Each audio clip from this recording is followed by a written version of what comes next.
జనజాగృతి party అధ్యక్షురాలు కొత్తపల్లి గీత nomination దాఖలు చేశారు. విశాఖ కలెక్టరేట్లో అధికారులకు నామినేషన్ పత్రాలు సమర్పించారు. విశాఖ పార్లమెంట్ అభ్యర్థిగా జనజాగృతి పార్టీ తరపున ఆమె పోటీ చేస్తున్నారు. అరకు పార్లమెంట్ సభ్యురాలిగా తాను ఎన్నో అభివృద్ధి కార్యక్రమాలు చేపట్టానని తెలిపారు. నామినేషన్ కార్యక్రమంలో పెద్ద సంఖ్యలో కార్యకర్తలు, ప్రజలు పాల్గొన్నారు.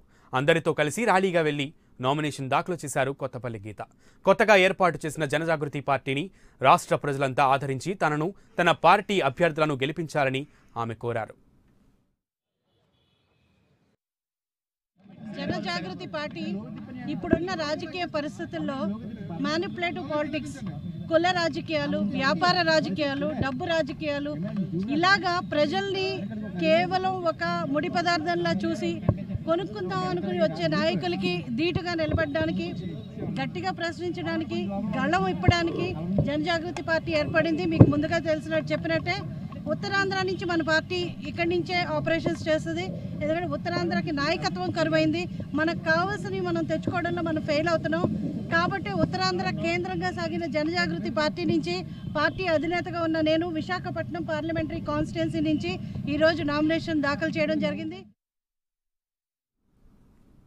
టీవీ బులెటిన్ విశేషాలు, మరిన్ని అప్డేట్స్ కొనసాగు.